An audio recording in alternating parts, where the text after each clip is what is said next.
Good afternoon, everyone. On behalf of the Interim Committee of the Spanish Teachers Association of Trinidad and Tobago, it gives me great pleasure to welcome you to the third installment of our digital pedagogy webinar series on engaging the MFL student during remote learning. We ask that you keep your microphones muted throughout the presentation and that you utilize the Zoom chat for any questions or comments.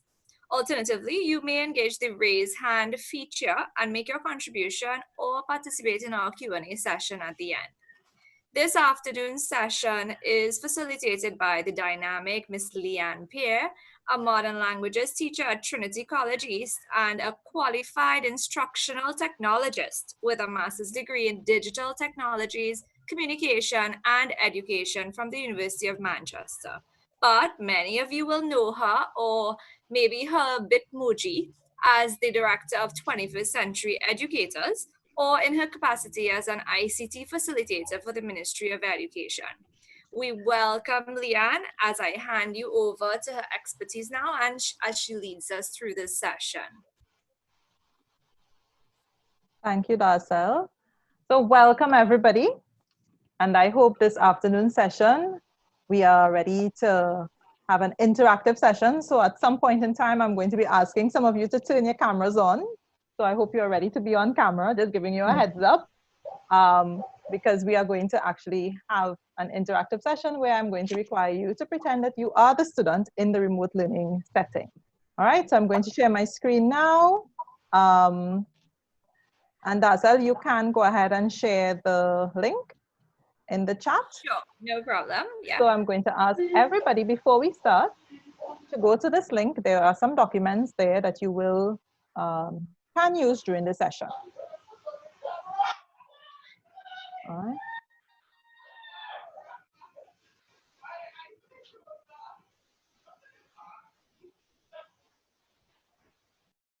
All right. So just let me know if everybody is seeing my screen. Okay, 1 second. Let me just share.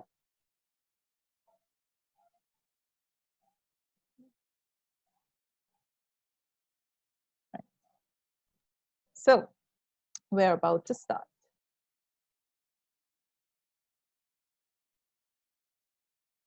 All right. So as Darcel mentioned, we are going to be talking about how to engage the modern foreign language student during remote learning. And all of us, of course, were thrown into this. You know, there was no warning and we had to now teach our students from afar. So I hope that by the end of the session, you will be able to identify and implement strategies that you can use to engage your students during remote learning. So just before we get into it, I just want to remind you that, you know, some of you may not have had very good experiences so far. Sometimes you're fussing, you know, because your students are not coming online or your students may not have submitted their assignments.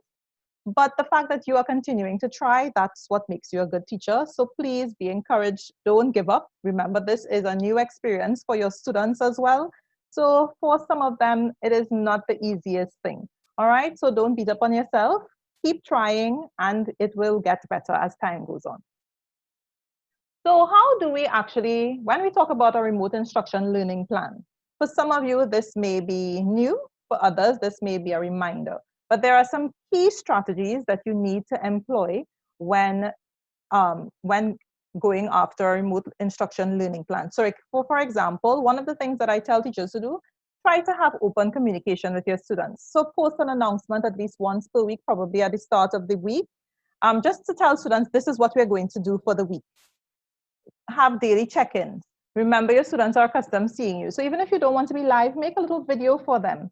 And of course, depending on where you are using, where you're communicating with them, whether it is Google Classroom, Edmodo, Schoology, whichever platform you're using, try to create a video.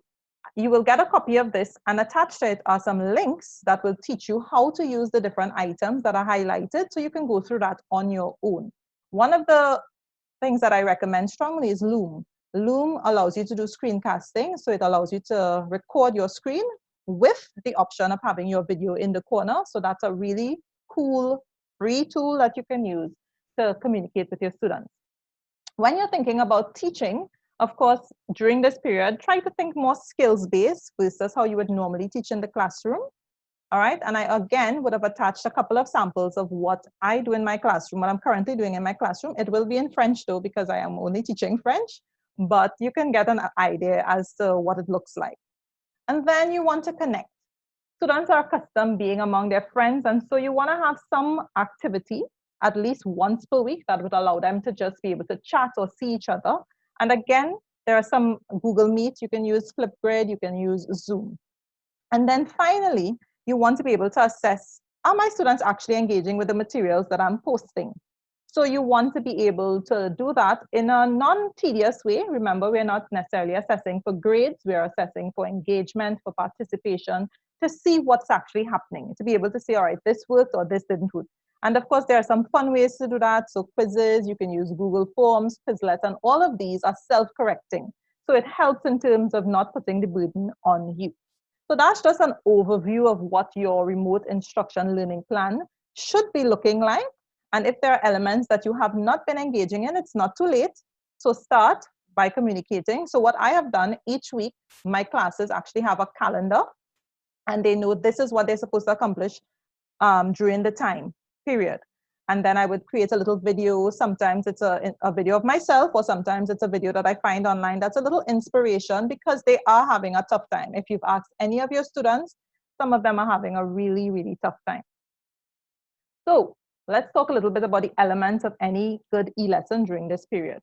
You want to make sure to have a wellness check. And a wellness check really is to just ask your students, how are you going? You can do that in a variety of ways. If you're using Edmodo, there's actually a wellness check built into Edmodo already. Or you can simply do a poll, how are you? Or you can ask students to send you a little note, whatever form it takes. Students just want to know that you are there. Students want to know that you actually care about them. And remember, some of them are actually quite anxious. In particular, we know we have some of our students, our exam students, who are not sure what's happening currently. And so you really want to just make sure to check on our students. And then the next element of the e-lesson would be, what are your objectives? During this period, you really want to have your objectives very clear because your students are not with you. So actually tell your students, by the end of this is what I expect you to learn. And remember, because it is remote learning, you want to have smaller chunks than what you would have had in the classroom. So break it down so that the students now understand, okay, this is what I need to be able to accomplish by the end of this session. And then when you're thinking in terms of your teaching tool, remember your different learners. So you want to remember your visual learner, you want to remember your auditory learner, the student that likes to read, write, and the student that needs to move. Just because we are not in the physical classroom does not mean that VARC goes out of the door. We still want to consider, are my teaching tools reaching all my students, even though they are at home? And I'm going to show you some ways that you can actually have this considered. You also want to talk about understanding and engagement. So how do I know after I have given them this work, whether it is live or you have done it recorded, how do I know that they actually have engaged in this material? How do I get feedback? And that is where you want to have, of course, either some kind of online assessment being done. And when I say assessment, remember, we're not talking necessarily summative assessment, we're talking formative assessment for engagement and so on. So you want to be able to see, have my students actually, have they understood the content? Have they even participated? Is there any way that I can check to see if they've looked at this video?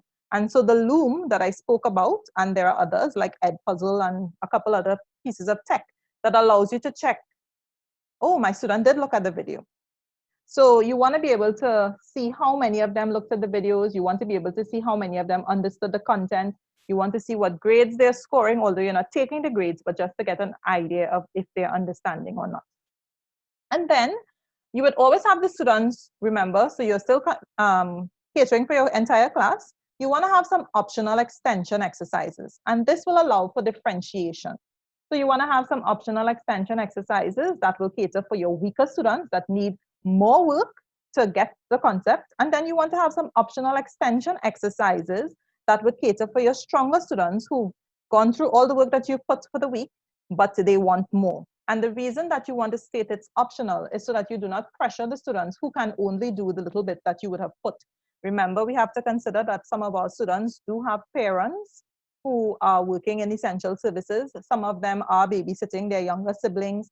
Some of them are stressed because their parents would have lost their jobs. So we want to be considerate of all of this. So these are some ideas that were shared in terms of how to do a wellness check. And of course, there are things like, the polls that I was speaking about. You can do a whole hashtag activity, which would appeal to young people. So you can do hashtag wellness check, state how you are. And, you can ask them to do it in their language. So if you ever checked Edmodo, Edmodo actually has their wellness check. One of the words is AMEH, M-E-H, which of course they use emojis because it's appealing to the young people. So you kind of start looking at probably maybe I can send them 4 emojis and ask them which one they feel like. Or I'm sure some of you would have seen sometimes they ask people to put a color heart next to how they feel. So sometimes our young people may not want to necessarily express a long sentence about how they feel, but I can tell you when I did this with my classes on Edmodo, and what I like about Edmodo is when the student chooses the option, you can actually see which students choose it. And I reached out to the ones who said they were meh or they were struggling, and they really appreciated it. I messaged them privately and said, don't worry about it, just take your time, do what you can. And students really appreciated the fact that I messaged them individually on Edmodo. So these are just some options in terms of just checking in on your students. And that is really important. I want to underscore, no matter what you are doing, stop and ensure that your students are okay. It will go a long way in terms of them just coming back to class when you have them live. Right. So now that we have covered the basics and we have covered just what you should have been doing in terms of your remote learning plan, we now want to actually get into some activities. So now you are my students in the remote learning setting, and I'm your teacher, and we're going to have some fun. So was everybody able to download their file?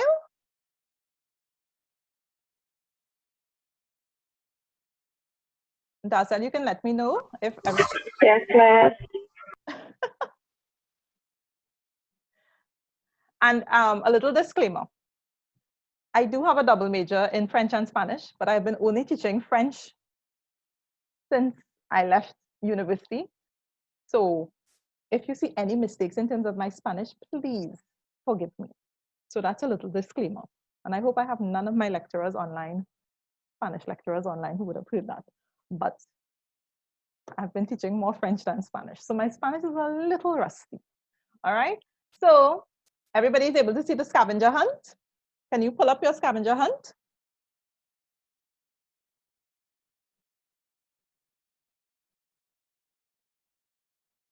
And I'm going to share. So I'm going to stop sharing this. And I am going to go into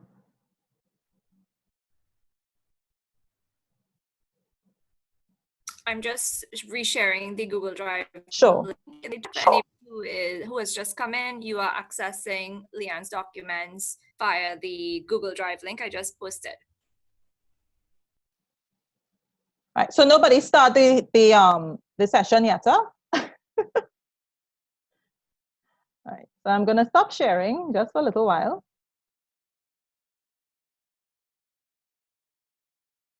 Is everybody seeing the document that says scavenger hunt?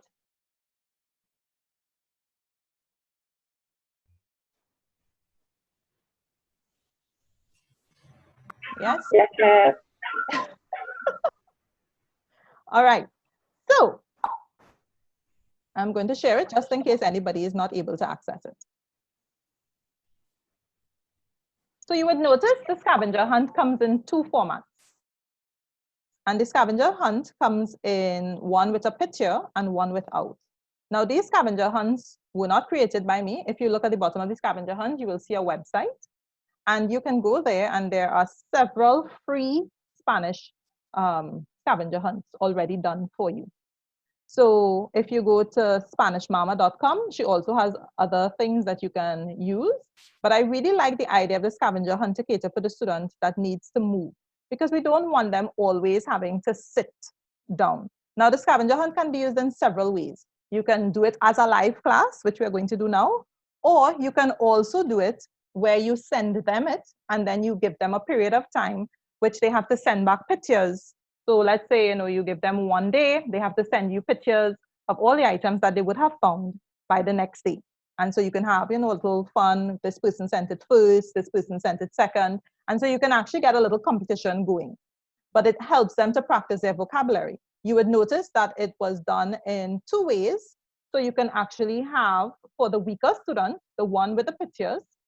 And for the stronger students, you can send the one without the pictures. And so you can think about your students. You can even share, depending on which student, you can share some of it with the picture and share with others, the ones without the picture. So I put it up on my screen just in case anybody was unable to get it, just for you to see it. So this one has the pictures and this one doesn't. And of course, you can use this as a template to now create your own.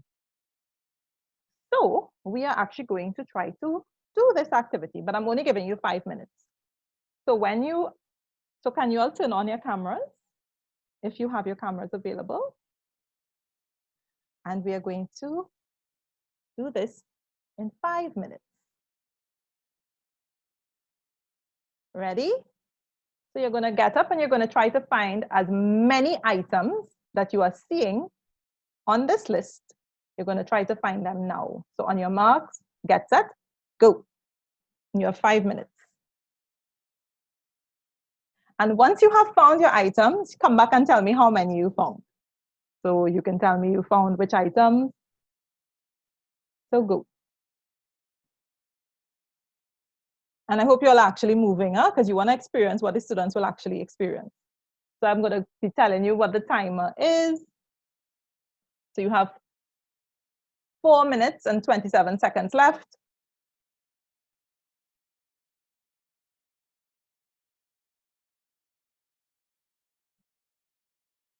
And that's all. You can feel free to participate also. I may just have a prize. Who knows?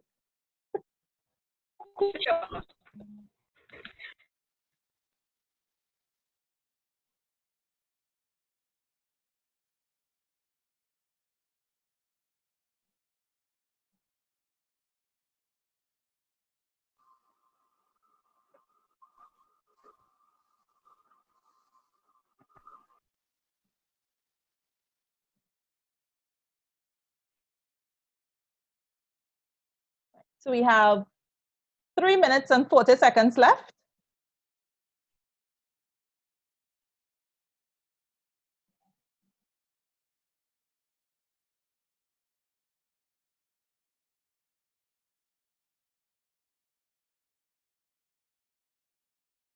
And we will see who will be our lucky winner.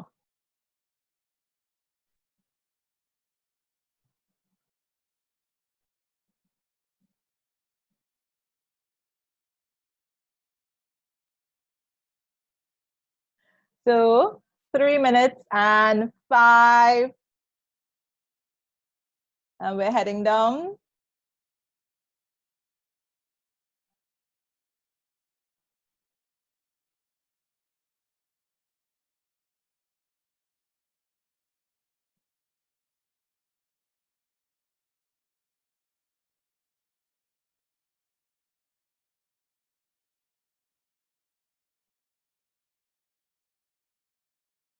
So 2 minutes, 30 seconds.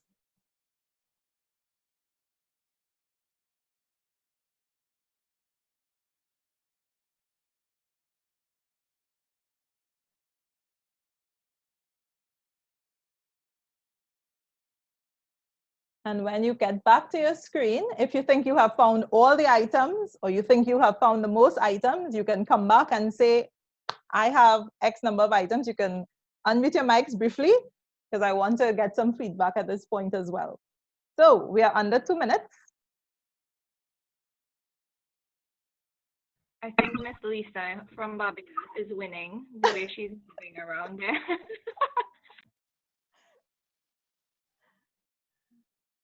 And I have a very special treat for whoever wins. So I hope your cameras are working.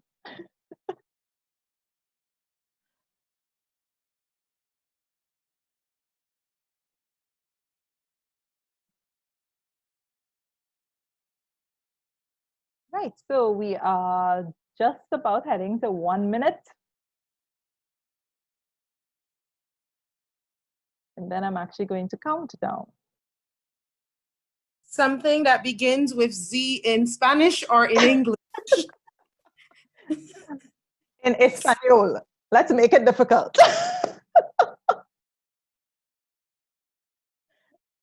So, Lisa is about business. She's like, I'm going to get this.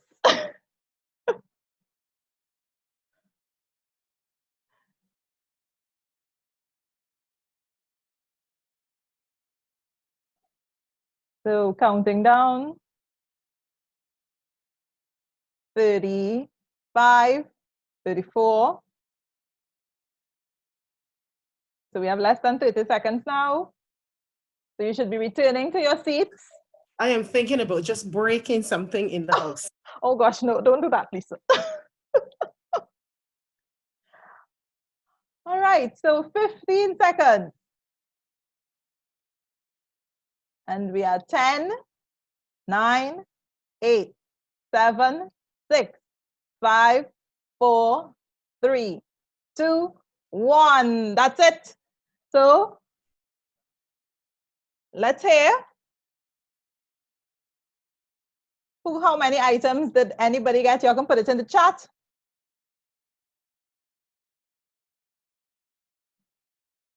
And Darcel, you can tell me who won. You can show us your items because we have to verify.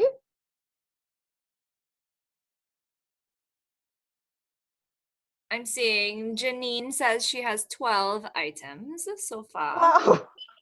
Alicia has 11 in Billy's. Diane has 6. Telerisha has 11. Sonia Gibbs 10.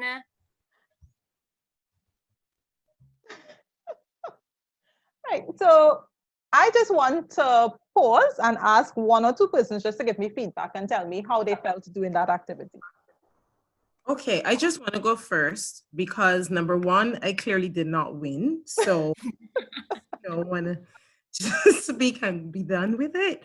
I've done this activity. I've taken some of these. I've used some of these in my classes, but they were not as good as this because I kind of made it a do activity to come and report on afterwards. So I will not do that again because this was way more fun to actually do it as part of the class. That's my feedback, and congratulations to the people who have found 12 things. Very good. Anybody else? Thank you, Lisa. One more comment about how you felt while doing that activity.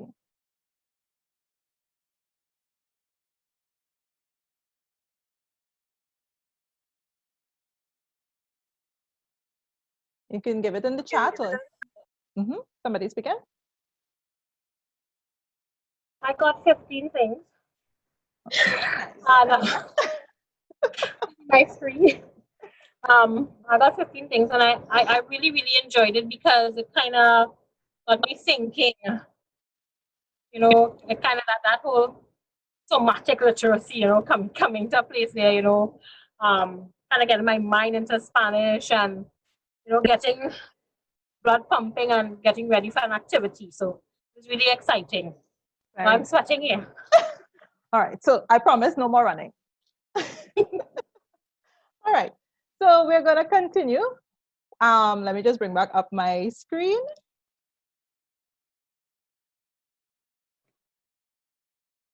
Right.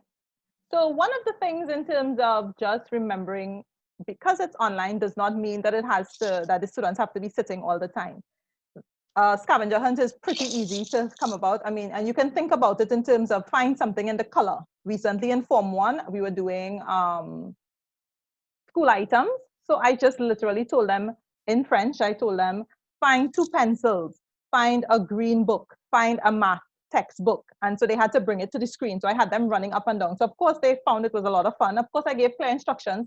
Please ensure that your computers are not going to be knocked over, etc. Because you know, when children get excited, they tend to, you know, forget about space and time. So those are things that you can do. And as I said, Spanish Mama, she already has lots created, and she has them created in the 2 formats. So she has pictures and then she has non-pictures. And you could always adapt in terms of how you use it. So you can use it both online or you can use it offline. You can use it offline by just telling your students they have 1 day to send your pictures to you, and the student that sends the most pictures, etc., they win And of course, we are going to have a prize. So I think Kizzy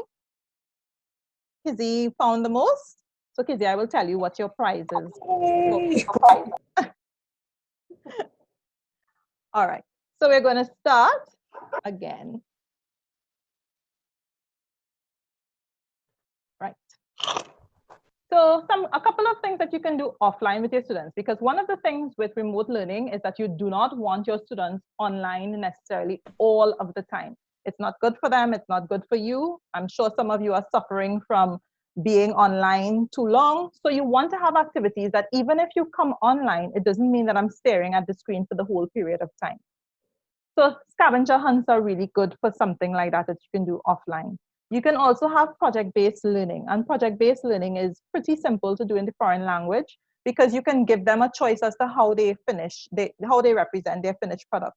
So, I mean, you can do things like if you are going over food, you can ask them to create recipes and share their videos. They can be top chefs. So they're doing something in the kitchen and they're not necessarily in the classroom, but you can tell them, well, during your presentation, depending on their level, they have to actually tell persons, well, in order to cook, these are the ingredients, and the ingredients have to be in Spanish, right? You can do things like music, where they have to talk about their favorite music person, and you can send that information beforehand so that when they're creating it, whether they want to create a video, some of them are into TikToks, some of them might be into writing a blog or creating, let them be creative. You don't need to necessarily tell them how to create it. And then there's something called choice boards. So what choice boards are, and I believe I shared it, I'm not sure if I did, but if I didn't, I will send it after. A choice board basically is just that, it gives you choices. So, for example, if you are doing the topic of La Casa, you're talking about the house, you may have a choice for worth 1 mark, a choice worth 2 marks, a choice worth 3 marks. And of course, the more marks, the more difficult. But it allows for differentiation.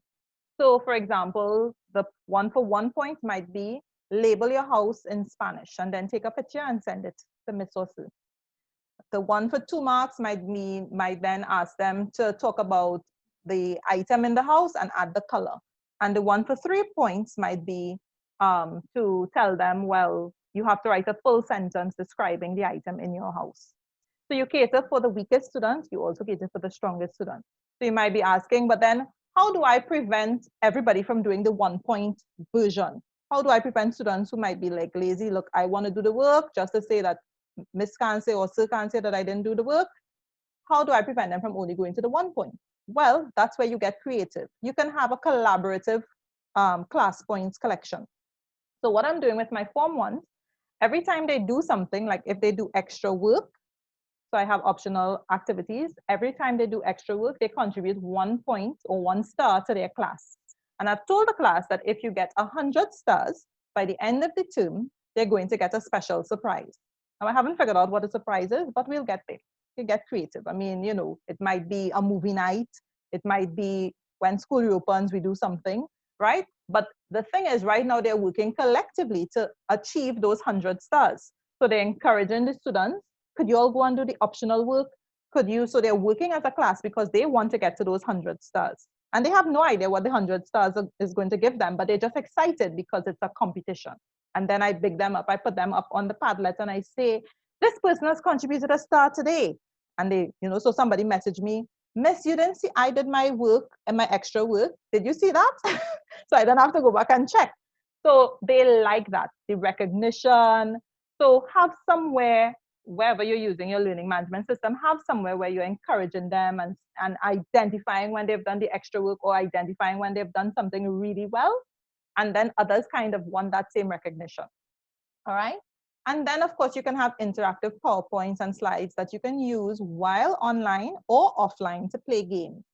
And there are several templates. If you just literally Google free PowerPoint templates for games, there are several on the internet that you can use and you can create your own game. All right, so that's some offline activities that you can consider. So what about some online activities? So you're online with your students, and what are you experiencing? Some of them don't come with their cameras on. Some of them say they don't speak. So how do you engage students while actually? Bienvenidos a So we are going to do an online activity as though you were in the classroom. So I'm just going to stop sharing so you can hear my sound.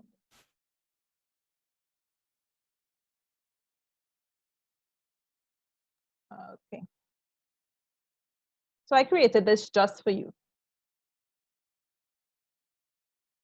Bienvenidos a la clase de la señora Pierre. Espero que lo disfruten. And you notice that's not my voice. So I actually recorded it off the internet. I put in my words and I allowed it to record. One of those AIs, artificial intelligence voices, right? So what you are seeing here is a whole Bitmoji craze. So you're all seeing me. I created myself. This is me. This is supposed to be me. I hope I did a good representation. And you would notice that I have today's date. And this whole topic is actually a whole interface for like a week. And it's based on Los Animales. So each time you click on something, and I've sent this to you, so you can actually use it. Each time you click on one of these, it takes you to a website. So on Monday, it takes you to an activity, which is animals, Tuesday, Wednesday, Thursday, etc. Now, in order to help your class to get ready for, being excited about why they should learn these things, on Friday, I'm going to take you to the zoo. And there are several virtual tours that go to the zoo. So this one is actually linked to a virtual tour where you can actually see what the animals are doing at that point in time. So after you have done all your different vocabulary and games and so on, and parts of it ask you to write. So if you can interact with it, I sent it to you, so you can interact with it and see what it does. Some of it takes you to Flipgrid. Some of it takes you to quizzes. It's a game, and we're going to play the game. And some of it takes you to different websites. So there's a word search, there's a jigsaw puzzle that you have to talk about, and you have to figure out what animal it is. So lots of fun, but all within the same topic. Now on Friday, when you click on it, on Friday, you're going to see the secret lives of pets, but in Spanish. So of course, we've been talking about animals, so why not take them to the movies? And if you can actually get the full version of it in Spanish, that will be even better. So you tell them, come online, let's have a movie night or movie evening. So something to look forward to. And of course, feel free to stop and talk about what animal is that again? Oh, those are dos perros. And then I think there's un gato in there. And of course, you could add your adjectives and you can have your, I can't remember what other animals there were, but there were lots of animals in it. And you can ask them, so you could then say, what are the animals doing? Oh, los animales corren, or whatever. So you can actually be talking through the cinema and you tell them, bring your popcorn, let's have a movie night, and we're chatting while the movie is going on. But of course, they're thinking they're watching a movie, and you know that you are actually teaching them Spanish and telling them, well, you talk in Spanish too.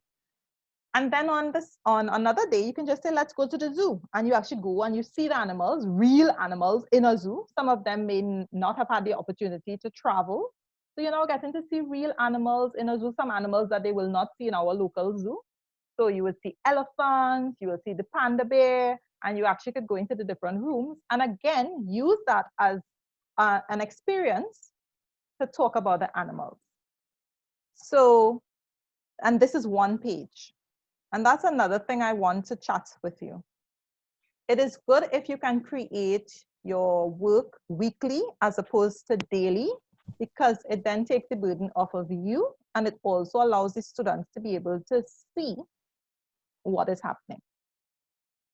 So I'm going to pause if there are any questions or comments at this time before we go into our quizzes.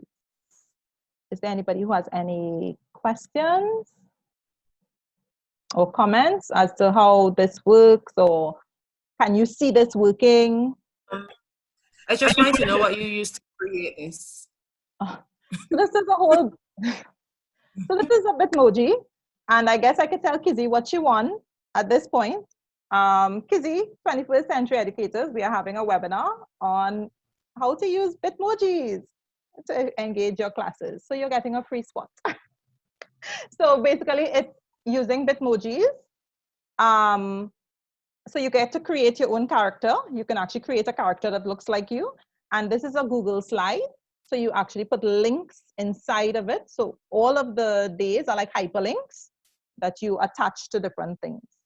So it takes some time. Question, you were talking about the fact that on different days, the children would be able to access different links. There's a way to make the link unavailable prior to the day. I mean, granted, if the children want to sit down and go through Monday, Tuesday, Wednesday, Thursday, Friday, that's fine. But because I've been trying to, you know, post on specific days, right, as opposed to giving them all, because some of my children can be very eager. So this is obviously a more technical question. If there's a way to activate the links, like what I'm seeing here, were I to receive this as a student, I would possibly do Monday if there's a link, and then I'd be like, you know what, this was good. Let me do Tuesday. And you know what? I don't have a class now, so let me do Wednesday. And I don't want to prevent the children from doing that, but I just want to know if there's a way, how you anticipate using this in a way that is more systematic. That is my question. I'm going to mute. So in this particular one, it will not, because the links are set up in such a way that you do particular activities. So some of it would be revision exercises and games, but some of it is actually activities that they would have to do. So unless a student is really like Spanish is the only thing that they have to do, it's really difficult to complete all of the exercises within one day because of how it's set up. And for example, going to the zoo and going to the cinema, I just put those things in, but you can actually keep that as a treat if you wanted to meet with them later on. But the aim of it is because they're in a remote learning system. Remember, school is no longer, you know, between 8 and 2:30 or 8 and 3 o'clock or however long your school day was. So you want students to be free. This is what you are going to be encouraging, independent learning. And so if a student wants to do 2 days on one day, that's okay. But if you really wanted to set it up in such a way that they cannot access it, then you would have to use tools where you have a date which you can release, which can work. In meaning that you can probably create a Google form that's only open on a particular day and things like that. But then that's getting into more technical. Yes, that's what I was asking. Okay, thank you. All right. So we are actually going to play a game now. Any of you familiar with quizzes? I'm going to stop sharing. We're going to play 2 games. I am going to win this one.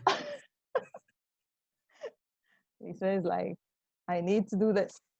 So I'm going to give you a code. I will put it in the chat.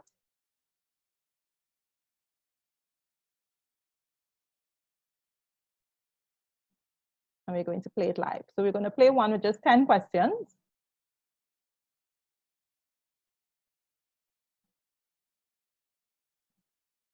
All right, so everybody go to your Dasal, I'm sending it, right, everyone. Okay. Everybody seeing it? Yeah, it's showing up in the chat. So go ahead and click. Great, and people are coming on. So while you're coming on, I'll just talk you through it. Quizzes is free, and there are quizzes that are already set up, so you can search for just about anything online. And it is really fun because there are memes. The students love it. Every time you say, let's play one, they always ask for more. So this is one that you can use with your class. It's an easy to do assessment to check to see what they know. And of course, it also gives you feedback as the teacher. All right, so we have 14 people online, 15.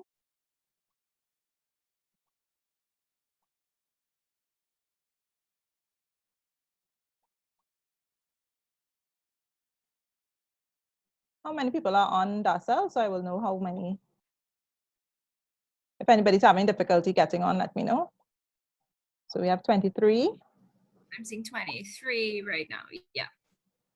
So, right. So I'm going to start. Where?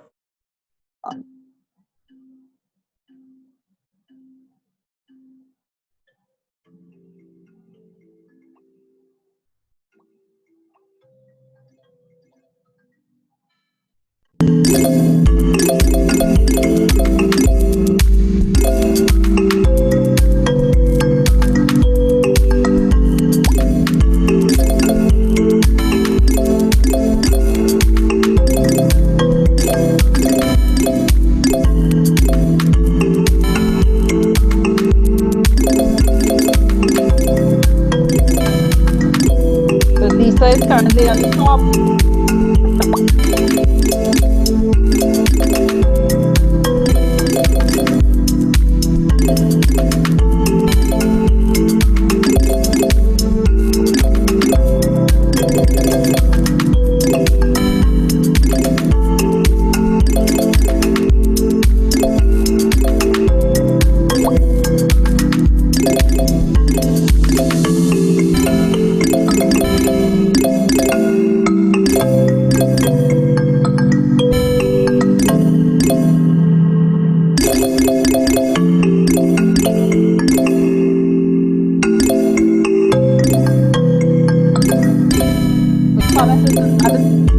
Colors is in the lead.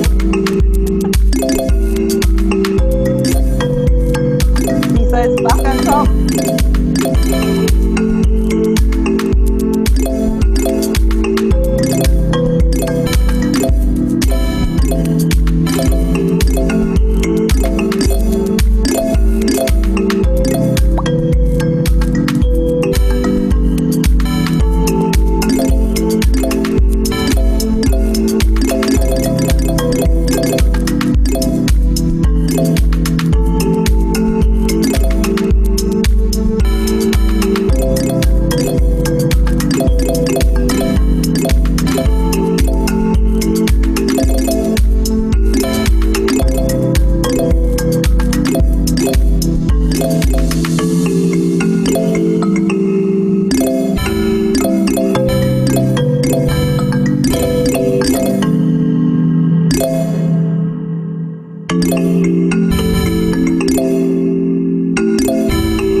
So I may be ending the game shortly, just so we can get into some more activities. So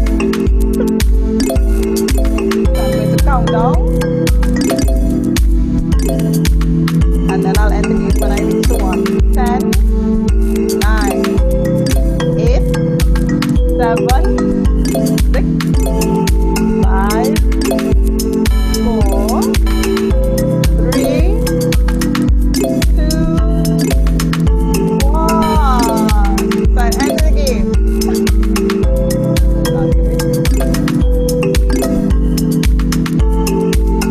Alright. So normally the game will go on until the last quiz is finished, but just for time management. And we have our winners. Alicia came first, Phoebe came second, and Janine came third. But it also gives you information about who got 100% and who got 90%. And it actually gives you information about which questions were most difficult, as well as which questions, so it actually tells you which students got the questions right. So you would see question 7 was a bit difficult, and you can actually go to that question now and treat with that question alone. You can even create your own quiz, or you can pull several questions from different quizzes that are already created. And did I mention it was free? And students always ask, can we play again? So this is one time you do, and you can also assign it as homework. So you can do both live and you can assign as homework as well. So either way they like it, because believe me, this is something they always ask, can we play it again? Can we do it again? And I'm pretty sure some of you who would have already been introduced to quizzes can share the same experience. So how was that for some of you? Somebody said, this was fun, love this website. Right.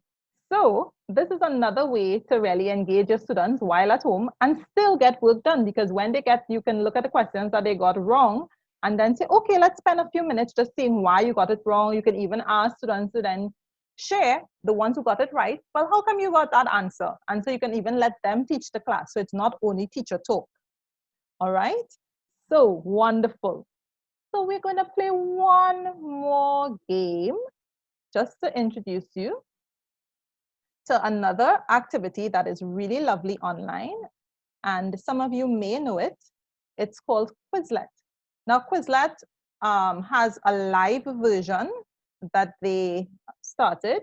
And so Quizlet allows you to review, it's an easy way to review vocabulary. What I like about the Quizlet Live, so we're going to choose one that is just 8 terms. But the difference with this one is that once you get the question wrong, you go right back to the start. So I'm going to copy the game link. And we're going to play. So everybody check your chat again.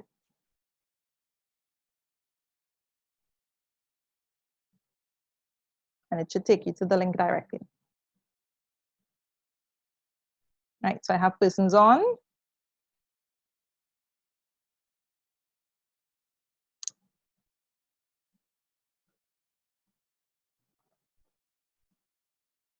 And this is another game that when you play it, students always ask, can we play again?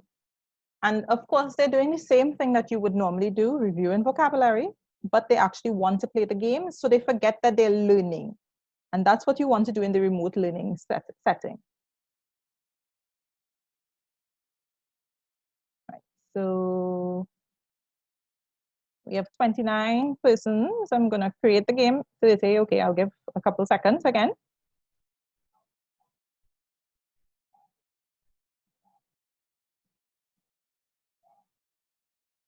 Right, so I'm going to start. And you will actually be called, like Dana is called Dragones del Mar, Mercedes is Unicornios, because you can play as a team as well, right? So Alice is Tiburones, so they actually change their names to Spanish animals.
How did you feel about that one?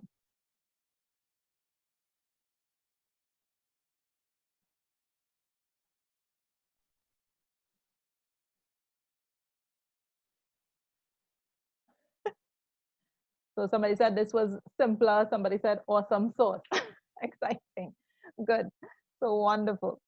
All right. So we're going to now go back to a couple other things. And if you all have questions, you can feel free to stop me. All right. Some other things that you may want to do is think about classroom incentives. Remember, our students, some of them, you know, their parents may not be home or always be the ones to say, go online or go do your work. So you want to think about some simple incentives that are, of course, low or no cost. So things like having individual points, as I mentioned, having stars, having where the class has to work towards a particular goal. And you can have some simple incentives like an online movie night. We can stream a movie through Zoom. So you pick a movie and you say, you know what, come online. We're going, because you all got 20 points for doing all your work or whatever it is, we are going to have an online movie night. And, you know, you of course, communicate with parents and say, you know, because they did so well, I want to treat them. So can you ask them to come on at a particular time that's, of course, convenient to you, and you watch a movie, right? And if you can find a movie, of course, along the lines of what you're teaching, even better. And there's several free, like Spanish movies, you know, short ones that you can probably show them. You can have an online games night. So with Zoom in particular, if you're using Zoom, you can play Pictionary in Spanish. So you can let them, you can draw on your screen and they have to try to guess what it is. Or you can even play this game called Boggle, where you have, instead of putting up your picture, you put up your letter. So if my letter would be L, and when my name comes up, they have to guess words in Spanish that start with L. So you could be like, all right, write down how many words and see who can get it, you know, the most number of words within 1 minute in Spanish. So you're kind of stretching them. It's an online game night. So you're still playing. They can probably come and tell jokes. I don't know if you all have students like mine, but they love stale jokes. So they will come and just tell stale jokes all the time. So you can have a time where, you know, they get to tell stale jokes. And then, of course, you can have like even a talent night where they can show off some of their talents. Depending on your classes, you would know them best. But you just have some incentive that they're working towards. All right? So somebody's asking about the time limit on Zoom. So the time limit is normally 40 minutes. But once you can restart. If you have the free version, you can restart it and it comes back up. But you also have other options. You have Google Meet as well. And Google Meet does not have a time limit right now. So Google Meet, you can meet there as well. All right. And then you could have like some of the students, we have actually challenged them to do, so we're doing Form 3 health. And there's a particular video that they really like, that's head, shoulders, knees, and toes. So this morning I actually played head, shoulders, knees, and toes in French with them. So we were doing tête, épaules, genoux, pieds, and then we had to get faster and faster. So here am I doing the activity with them, and they were doing it too. And of course, it was funny because people started going out of sync and that kind of thing. But we had fun. So those are the kind of incentives you want to have. They don't have to be anything that you spend money on, but students do look forward to it. Even having like a star of the week. So you put up your best student and try not to only have points for the student that's doing work, but maybe somebody who topped a game or a student who doesn't normally participate and they did. So, you know, most improved student. Try to target the students who would not necessarily, who might be more difficult to get to while in a remote setting. All right. And of course, a reminder, technology is just a tool.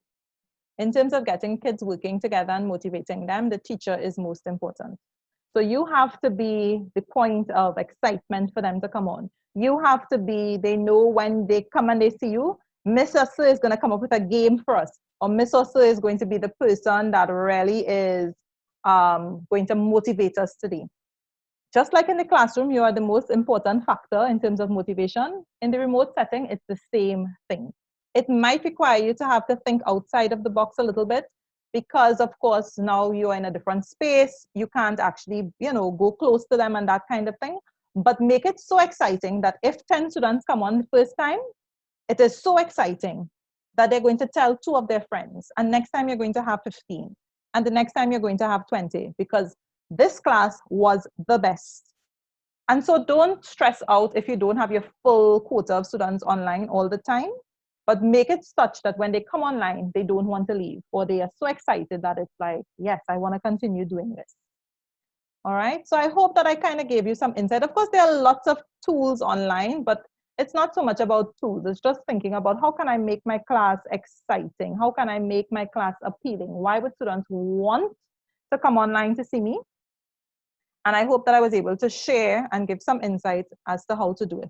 And of course, when you actually go through the Bitmoji that I shared with you, you can actually play with the links as though you were a student. And you can also feel free to edit that one as well for yourselves. So at this point in time, and this is me, so you can follow us on lots of social media. And you can check out our website. You can check out our Facebook page as well, where we post lots of information on 21st century education skills, tools. We have lots of videos as well in terms of how to use the various tools. So you can check us out. So at this point in time, I'll take questions, feedback, Okay. etc. I know that I'm usually first on with my mic, but I'm supposed to be at a meeting at 6, but I could not leave because this was so good.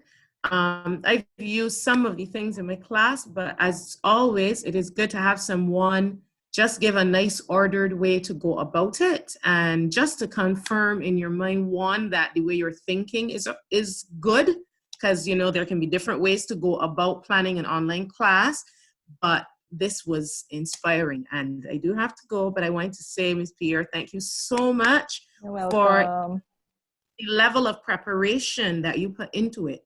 is what really impressed me, because this is a session you could have talked. Your talking alone would have been great, but it was good to actually interact with the material and run around the house looking for things. This was great. So thank you very, very much. Thank you, Liana, as well. Thanks to everybody else that came, because, you know, we need to come out and support one another. Yes. And bye from Barbados. Bye, and thank you. Yes, I'm seeing some of the feedback here. Thank you for sharing it. You all are most welcome. And, you know, that's what we want. We want people to share, and just, if you figured out something, share. Because that's what it's about. Any other comments, questions? Yeah, I think we can leave the floor open just for about a couple minutes for any other questions. We want to say thanks to Lisa. She always supports our sessions and participates, always gives great feedback. So thanks to Lisa. I think we also have Belize in the house. Alicia from Belize. Thank you for being here and for participating in the session. I'm seeing lots of comments in the chat. So thank you very much for all the feedback. And of course, when you actually go and do it, it would be great to get feedback. Like when you actually implement in your classroom, it would be great to get feedback as to how your students responded. Or somebody.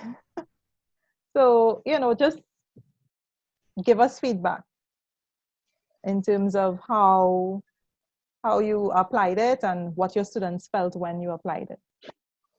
Right? So, I think most people send their feedback in the chat. That's all. Yes, I'm seeing that. Yes. So any other? We'll say thank you in Espanol to you, Leanne.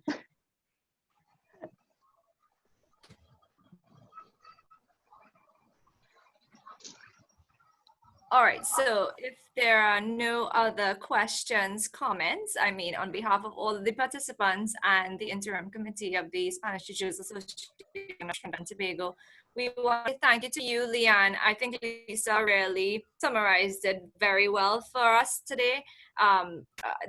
We found this very useful. I'm sure all of the teachers in attendance will agree with me. Your strategies and the way you incorporated us utilizing these resources, both online and offline. I'm sure we found it very, very useful, and we're going to implement these in our classrooms.